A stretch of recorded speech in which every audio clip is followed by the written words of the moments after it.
as we approach our two-dimensional unit with geometry, circles, trapezoids, triangles, rectangles, parallelograms, I want to give you a little bit of solace when dealing with the pi, or the number pi. So pi is a Greek symbol that looks like this, and it represents 3.14 abbreviated to 2 decimal places.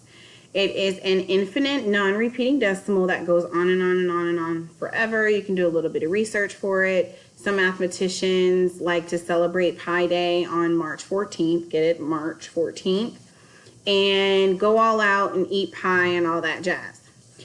I know that multiplying with decimals is sometimes not 7th graders' favorite thing, especially dividing with decimals. So I'm going to show you and give you some pointers on estimating with pi. So pi is approximately equal to 3.14. Sometimes, and you may write this in your notebook if you'd like extra notes, you can round pi to 3.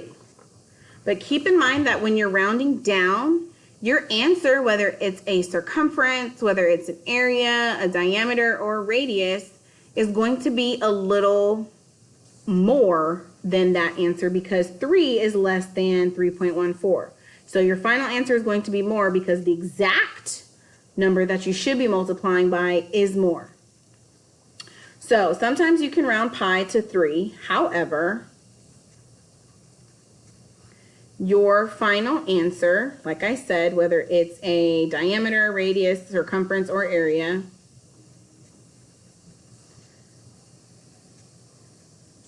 may generally end up being greater.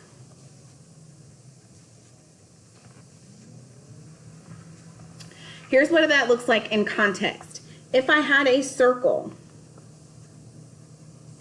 and my radius is 7, the area of a circle is pi times radius squared. We learned this in class today, which is pi times radius times radius.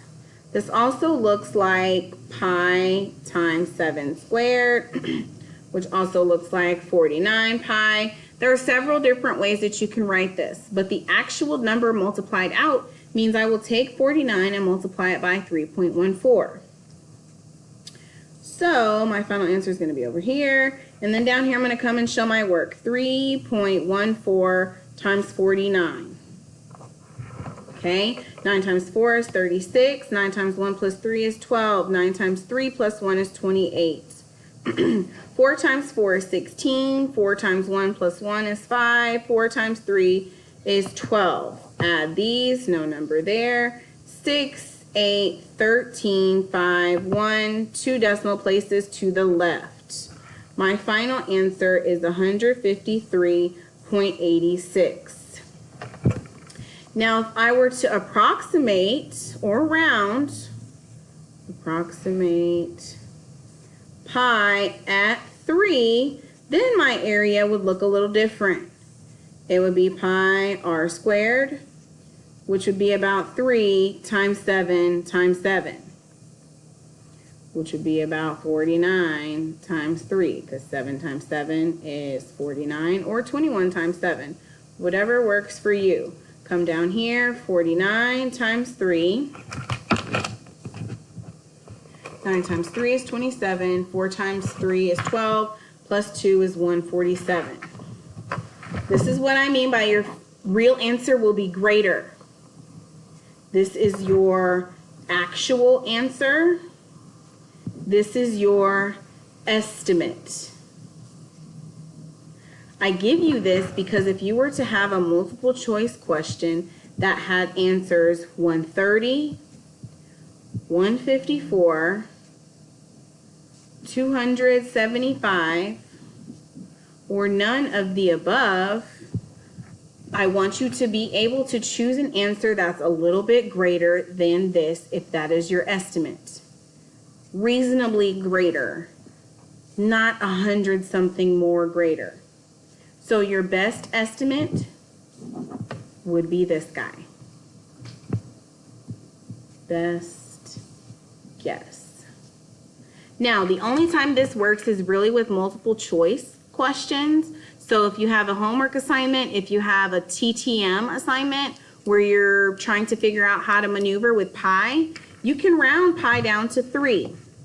The times where you really will need to multiply by 3.14 is if you have a question that requires a griddable, where you have to actually bubble in the exact answer and round it to 2 decimal places or whatever it says on the STAR test or your given unit test or quiz. By the way, you have a quiz on Monday. Your projects are due tomorrow, as well as the completion of your notes. A little quick tip on your notes for finding multiples of pi. Just keep adding 3.14. I don't care if you use a calculator. I just need you to have these down packed. So plus another 3.14 puts me at 18.84. Plus another 3.14, 4 plus 4 is 8, 9, and 3, 21.98. Okay, so just keep adding 3.14 until you get down here. Send me a comment or an email if you have any questions. Good luck.